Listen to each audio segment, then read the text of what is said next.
बीच में कॉल आ गया तो वो है ना कट गया। ये मैं ये बोल रहा था कि 2 पॉइंट थे अपन को क्वेश्चन नंबर 4 में, और इन दोनों पॉइंट को अपन को लाइन की इक्वेशन बनाने थे जिसपे दोनों पॉइंट है।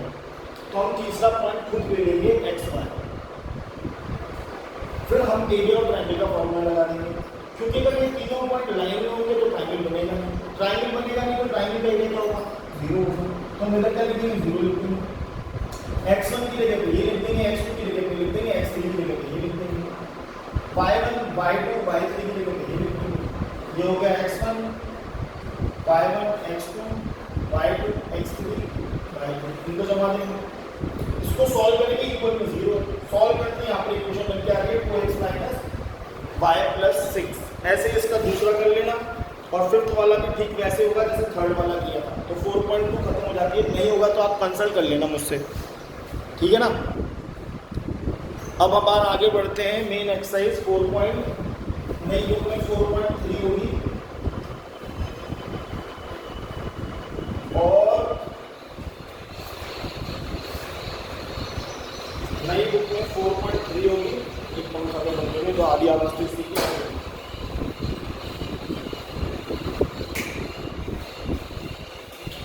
नई बुक में 4.3 होगी। एक मिनट यार,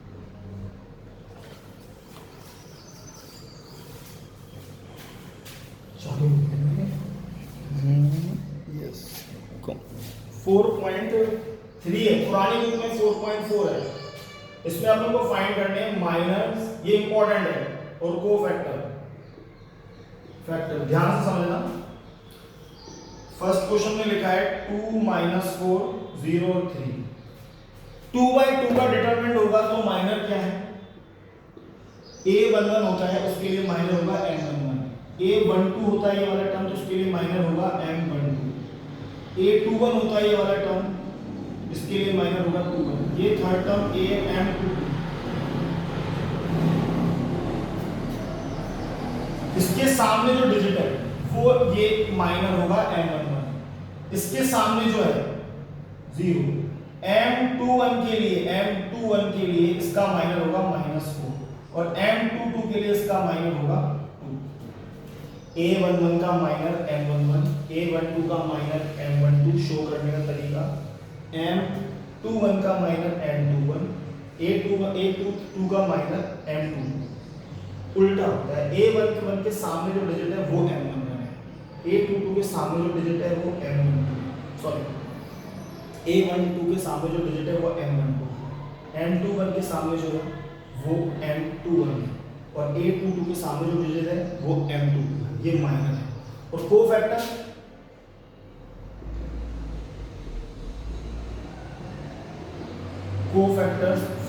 में क्या होता है, a11 a12 a21 a22, ये फॉर्मूला होता है। कोफैक्टर में aij लगा होता है, आई जे मतलब रो और कॉलम, इसमें होता है -1 की पावर i + j और m(i)j, मतलब ये हुआ कि अगर a11 लिख रहा है तो -1 की पावर 1 + 1 और m11, a12 लिख रहा है तो -1 की पावर 1 + 2 m12।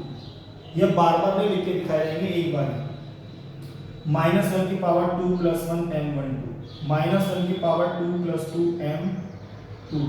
समझदार जना ये समझ गया कि जब यहाँ पर नंबर का सम इवन होगा तो यहाँ पे नेगेटिव भी क्या बन जाएगा, पॉजिटिव हो जाएगा, और माइनर की ही वैल्यू है। पर जब यहाँ पे ऑड होगा, 1 और 2 का सम होता है 3, 2 1 का सम होता है 3, तो जब -1 की पावर 3 बनेगी तो -1 ही आएगा। तो यहाँ पर क्या होगा, ये तो m11 ही रहेगा, पर ये -m12 हो जाएगा, ये -m12 हो जाएगा, 21 हो जाएगा, और ये ये +m22 रहेगा। कहने का मतलब ये है कि कोफैक्टर में भी माइनर्स की ही वैल्यू आने वाली है, बस हमें ये देखना है कि हम कहाँ लिख रहे हैं। इधर लिख रहे हैं तो पॉजिटिव, यानी कि 3 है तो 3 रहने वाली है, 0 है तो 0 रहने वाली है, 4 है तो -4 है तो माइनस ऑलरेडी है, +4 हो जाएगा, 2 के लिए 2 हो जाएगा। ये आपके कौन हो गया, कोफैक्टर्स। इतनी सी बात है। उसके बाद आप देखते हैं आगे जो 3/3 के सवाल है इसमें, जैसे कि अपन देखते हैं सेकंड का सेकंड।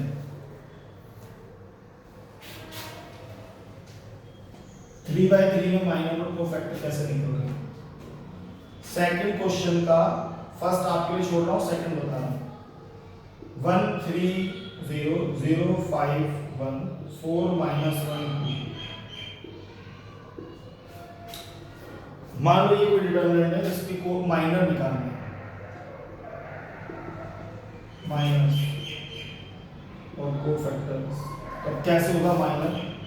M11 M12 M13, थोड़ा दूर लिख देता हूँ, 12 M13 M21 M22 M23 M31 M32 M33। Cofactor थोड़ा दूर लिख देते हैं।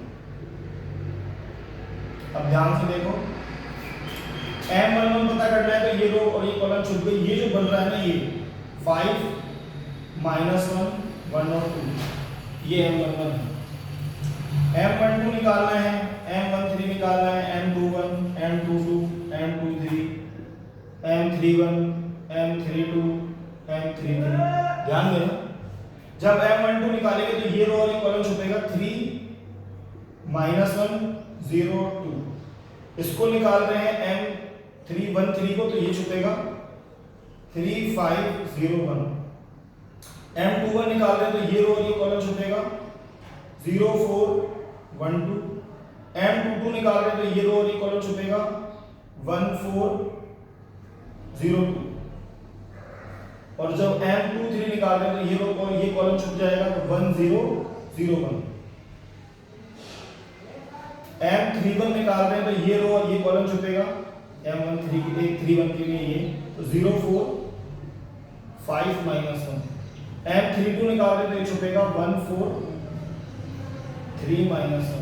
और ये छुपा रहे हैं तो ये निकलेगा 1 0 3 5। ये माइनर नहीं आएगा, 3/3। इसको इससे मल्टीप्लाई करेंगे 10 माइनस का 1 आएगा 11। इसको इससे मल्टीप्लाई करेंगे 6 - 0 3 - 0 यानी कि 3, यानी कि 6। 0 - 4 0 -4 तो आएगा -4। 2 - 0 तो आएगा 2। 1 - 0 तो आएगा 1। 0 - 20 तो आएगा -20। -1 -12 तो आएगा -13। 5 - 0 तो आएगा 5। ये माइनर है। अब कोफैक्टर इसी से निकल जाते हैं। A11 A12 A13 A21 A22 A23 A31 A32 A33। अब तेरे को पता है क्या? पता है, ये पता है कि ये नीचे नहीं दिख रहा, 2 3 नहीं दिख रहा ना बॉस। अब वो पीछे कर दोगे तो साहब धुंधला हो गया, दिखेगा नहीं, ये हो गया, अंधेरा आ गया, उजाला आ गया। अपन को पता है कि AIJ इक्वल्स टू -1 की पावर I + j MIJ, यानी कि वही आना है बस, जहां पर सम ऑड है -1 की पावर का, वहां पे माइनस हो जाएगा। यानी कि 1 1 सम इवन है तो यहाँ प्लस, 1 2 ऑड है तो यहाँ नेगेटिव, पहले से लगा दो। 1 3 इवन है, 2 1 ऑड है, 2 2 इवन है, 2 3 ऑड है, 3 1 इवन है, 3 2 ऑड है। अब वही लिख दो माइनस की वैल्यू 11, फिर यहाँ 6, फिर यहाँ M13 की जगह पे 3, यानी कि A11 की जगह पे M11 ही आएगा, A12 की जगह पे M12 ही आएगा, A13 की जगह पे M13 ही आएगा। बस ये साइन यहाँ पर नेगेटिव हो गया। ऐसे A21 की जगह पे -4 आएगा, माइनस ऑलरेडी प्लस हो जाएगा। यहाँ पर आएगा आपके पास 2, यहाँ पे आएगा 2 3 की जगह पे 1, यहाँ पे आएगा -20, यहाँ पे आएगा -13 और यहाँ आ जाएगा 5। दैट्स इट, ये कोफैक्टर है। इसी को अगर थोड़ा सा आगे प्रोसीड कर दूं ना तो अगली एक्सरसाइज के सवाल करने में आपको आसानी हो जाएगी। 2 इंपॉर्टेंट बातें हैं माइनर और कोफैक्टर में। क्या 2 बातें हैं उनको बताएंगे। अगर हम समझना, देखो किसी भी रो को, चाहे पहली चाहे दूसरी चाहे कॉलम, कोई भी कॉलम, किसी भी रो और किसी भी कॉलम को के एलिमेंट को, एक रो एक कॉलम के एलिमेंट को अगर आप उसके कॉरस्पॉन्डिंग कोफैक्टर से मल्टीप्लाई कर देते हो तो डिटरमिनेंट सॉल्व हो जाता है। जैसे अपन अभी कर रहे थे ना डिटरमिनेंट्स की इवैल्यूएट, तो डायरेक्ट हो जाएगा। ये मैं ये बोलना चाहता हूँ कि अगर ये A11 है इसको कैपिटल A11 से मल्टीप्लाई करें, ये A12 है इसको कैपिटल A12 से मल्टीप्लाई करें, ये A13 है इसको कैपिटल A13 से मल्टीप्लाई करें, तो डिटरमिनेंट का जो आंसर आता है जो अपन थोड़ी देर पहले इवैल्यूएट कर रहे थे 4.1 में, वैसे आ जाएगा, वही आंसर आ जाएगा। यानी कि 1 into 11 0 into -6 प्लस 4 into 3, तो यहाँ आ गया 11 और ये हो गए 12, इसका आंसर हो गया 33। अगर इसका आंसर निकालना होता है, इसमें पूछा नहीं है, मैंने एक्स्ट्रा बताया, ठीक है। इसी में एक चीज और एक्स्ट्रा बता देता हूं क्योंकि वो अगली एक्सरसाइज में है 4.4 में। इनवर्स फाइंड करना है, इनवर्स ऑफ डिटरमिनेंट फाइंड करना है, तो वो बोलता है कि एडजॉइंट ऑफ ए, पहले अपन एडजॉइंट ऑफ ए बता देते हैं। अगली एक्सरसाइज में एडजॉइंट ऑफ ए निकालना है। एडजॉइंट ऑफ ए कैसे निकलेगा? एडजॉइंट ऑफ ए के लिए ये इस एक्सरसाइज में नहीं है, अगली एक्सरसाइज में है, क्योंकि मैंने निकाल रखा है तो बता रहा हूं। एडजॉइंट ऑफ ए के लिए आपको क्या करना होता है, जो ये निकले कोफैक्टर, जो कोफैक्टर निकले, इन कोफैक्टर को ध्यान से सुनना, कॉलम वाइज प्लेस कर देंगे, कॉलम वाइज। वैसे तो ये यूं आता 11 6 3 ऐसे आता, 4 2 1 माइनस का ऐसे आता, 20 13 और 5 ऐसे आता, पर अभी ये एडजॉइंट नहीं होता। अगर अब मैं ऐसे प्लेस करके इनको क्या कर दूं, चेंज कर दूं, ऐसे कॉलम में ट्रांसपोज कर दूं, कोफैक्टर का क्या कर दूं, कोफैक्टर्स को ट्रांसपोज कर दूं, 11 -6 और 3, इसको मैंने कॉलम बना दिया, 4 2 -1 इसको मैंने कॉलम बना दिया, -20 13 और 5 मैंने इसको कॉलम बना दिया। ये बन गया साहब आपका एडजॉइंट ऑफ ए, जो आपको अगली एक्सरसाइज में फाइंड करना है। यानी कि जब अगली एक्सरसाइज करेंगे तो आपको जब लिखा होगा कि फाइंड एडजॉइंट ऑफ ए 4.4 में, तो आपको सबसे पहले माइनर निकाल ले होंगे, कोफैक्टर निकाल ले होंगे, देन फिर इनको ऐसे प्लेस करना होगा तो एडजॉइंट ऑफ ए निकल जाएगा। इस एडजॉइंट ऑफ ए निकलने से एक और बात निकल के आएगी, इनवर्स ऑफ ए। वो कैसे निकलेगा? एडजॉइंट ऑफ ए में अगर आप डिवाइड कर देंगे डिटरमिनेंट ऑफ ए का, मतलब जिसको मॉडुलस बोलते हैं, वैसे मॉडुलस नहीं बोलते, डिटरमिनेंट ऑफ ए का, तो आपका इनवर्स भी निकल गया। मतलब इसी क्वेश्चन में अगर मैं ये यहां लिख दूं 11 -6 और 3 4 2 -1 -20 13 और 5 और इसमें 1 अपॉन ये डिटरमिनेंट ऑफ ए निकल गया है 33, इसका डिवाइड कर दूं तो ये क्या निकल आया, किसी भी मैट्रिक्स का इनवर्स निकल आया। यानी कि किसी मैट्रिक्स का इनवर्स निकालना है तो एडजॉइंट ऑफ ए में डिटरमिनेंट ऑफ ए का डिवाइड कर देते हैं, ठीक है। तो इस तरीके से कहानी है, इस तरीके से कहानी है। तो यहाँ पे आपकी 4.3 कवर होती है। जैसे इसका थर्ड वाला लिखा है तो उसमें कह रहा है सेकंड रो को इवैल्यूएट करके आपको देखना है,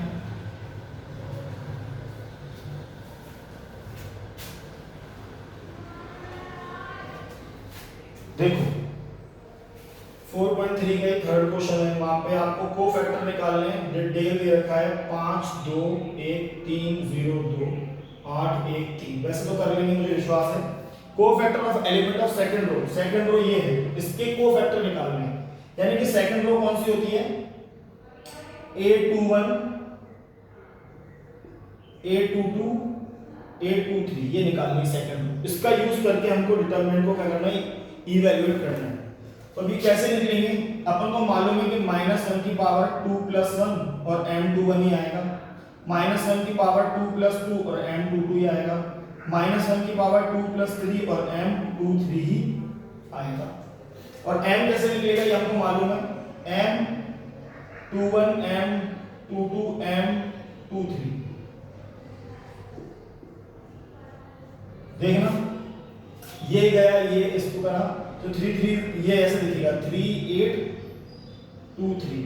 इसके लिए जाऊंगा तो ये छुपेगा तो 5 8 1 3, और इसके लिए जाऊंगा तो ये छुपेगा 5 3 1 2, 9 - 16 15 माइनस 8, 10 माइनस 3, 9 में से 16 जाएंगे तो माइनस 7 बचेंगे, 8 में से 15 में से 8 जाएंगे तो भी 7 बचेंगे, और ये भी 7 बचेंगे। इनको जब अपन यहाँ प्लेस करेंगे तो ये आ रहा है नेगेटिव, ये माइनस 1 की पावर 2 प्लस 1 3 होता है तो माइनस आएगा, ये प्लस होता है और ये नेगेटिव होता है।